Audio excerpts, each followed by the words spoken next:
The night my sister changed the locks, she was wearing my mother's old cardigan. I noticed that detail first. The pale blue one with the loose button on the left cuff. And I remember thinking how strange it was that I could focus on something that small when I was standing on my own front porch in 30-degree weather with nowhere to go.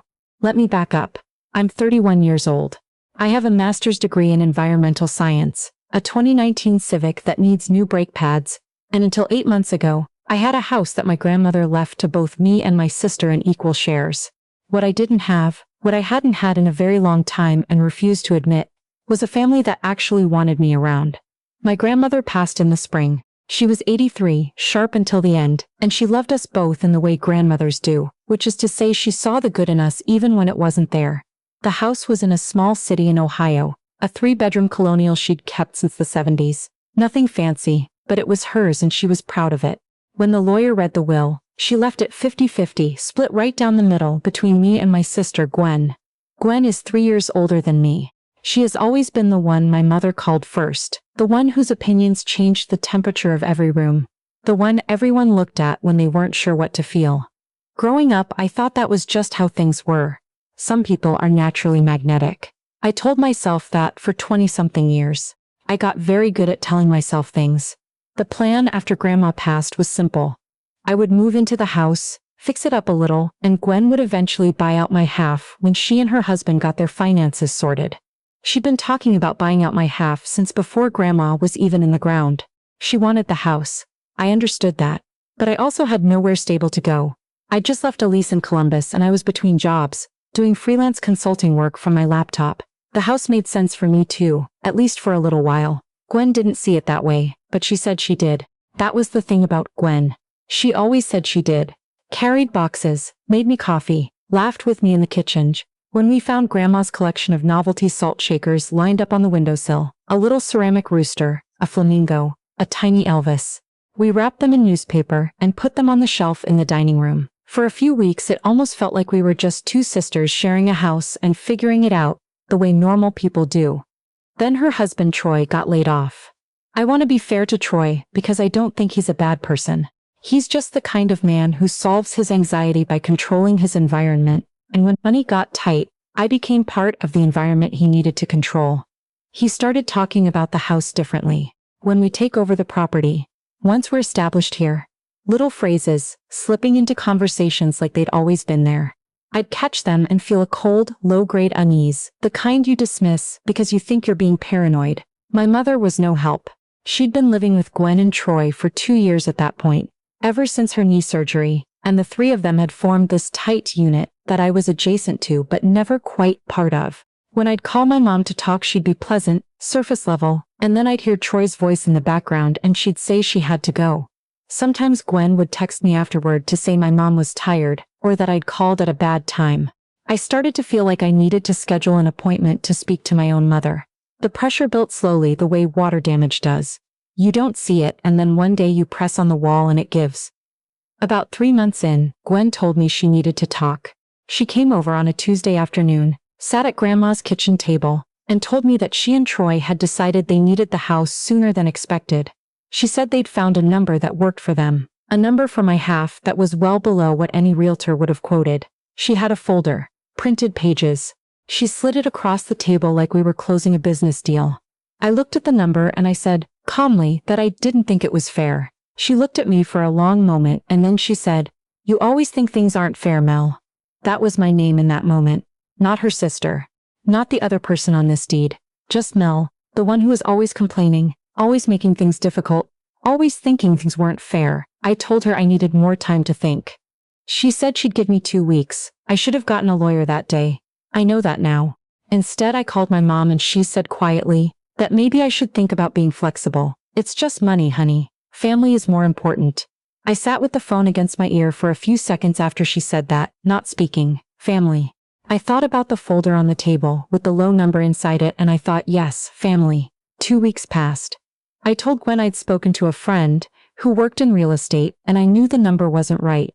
I told her I was willing to negotiate, but I wasn't willing to just sign over equity that was legally mine.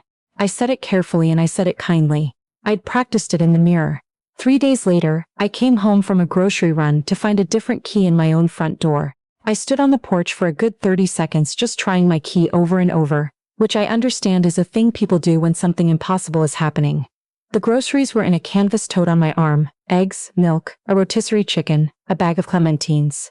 I remember the clementines because they were on sale, and I'd been pleased about it, and now I was standing in the cold, unable to get into my own house, and the detail of the clementines suddenly seemed very sad.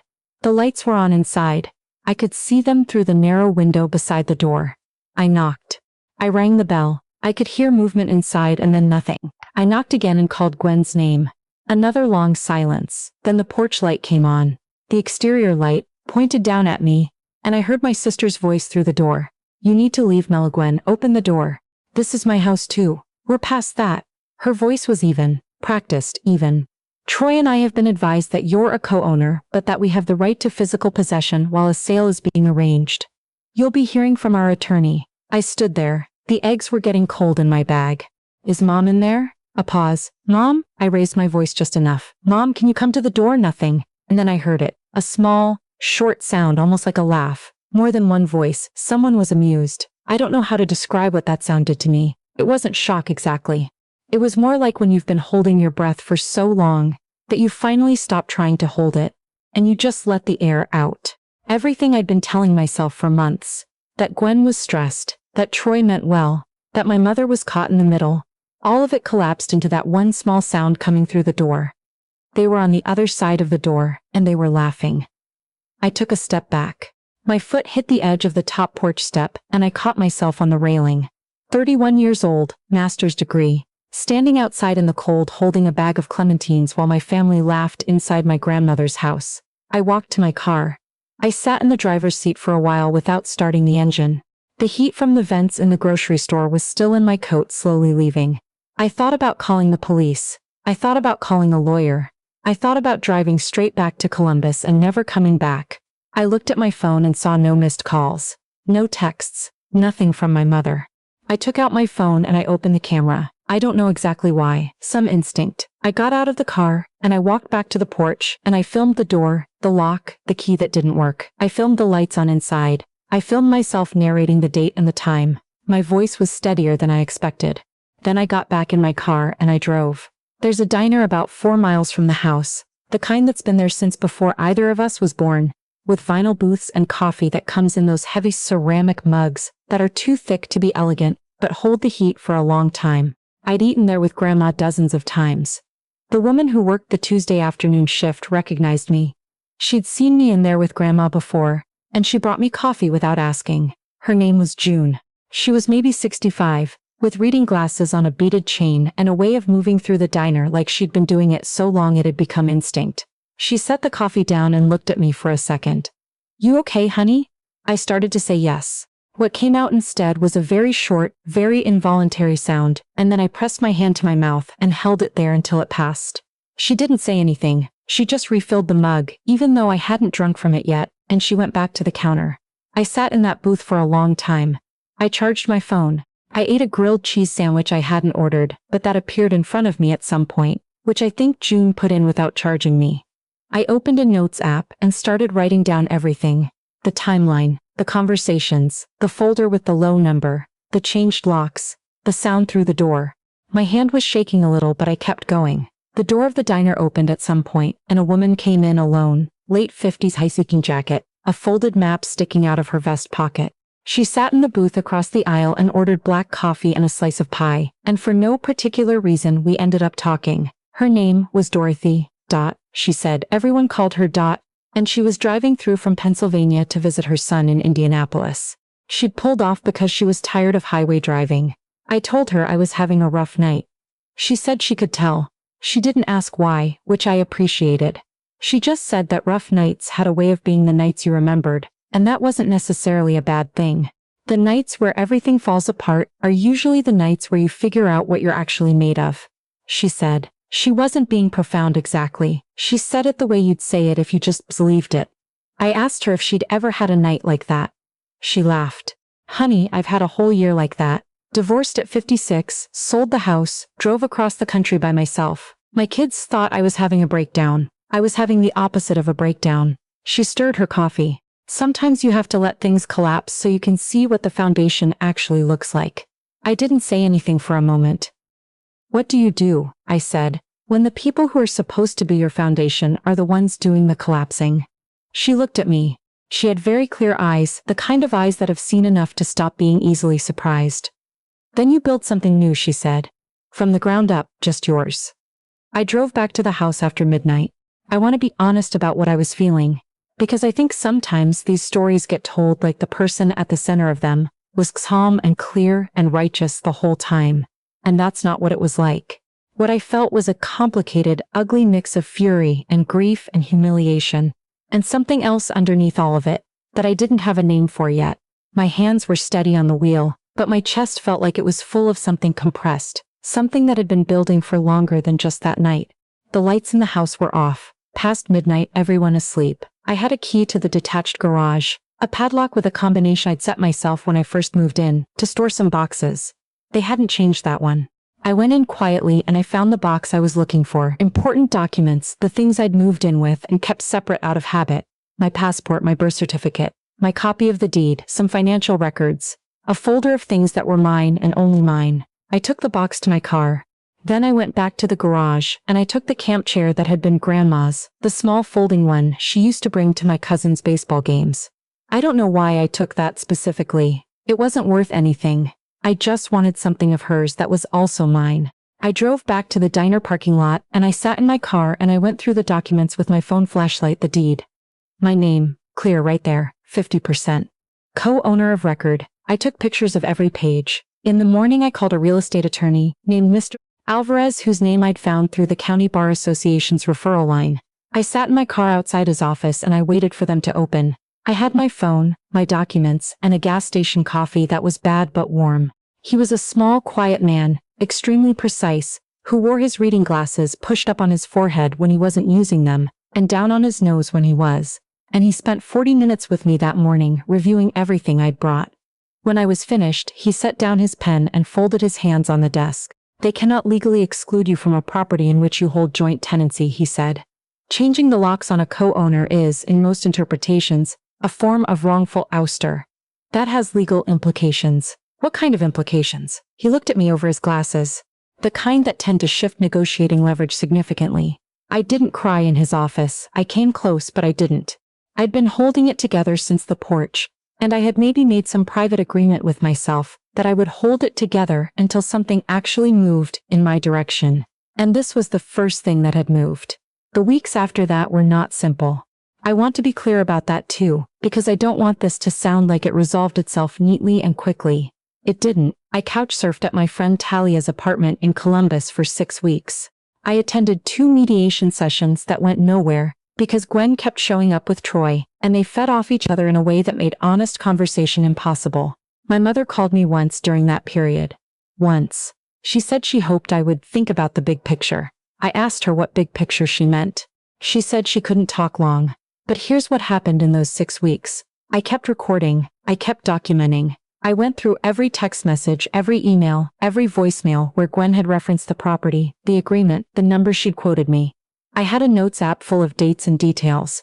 I had the video I'd taken on the porch. I had the attorney.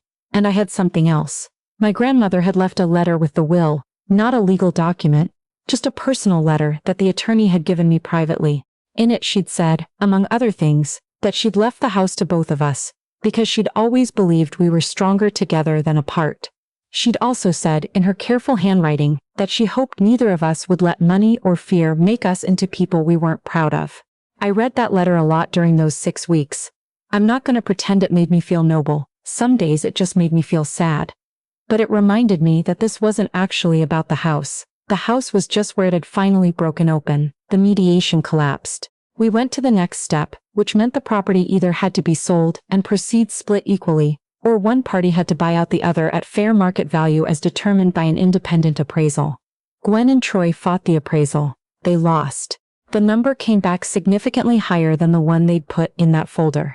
They had 90 days to buy me out at fair market value, or the house would be listed. My sister called me 2 days after they got the appraisal results. It was the first time she'd called me directly in almost 2 months. Her voice was different, quieter. She said she wanted to talk. I said I was willing to talk. She said she thought things had gotten out of hand. I agreed with her.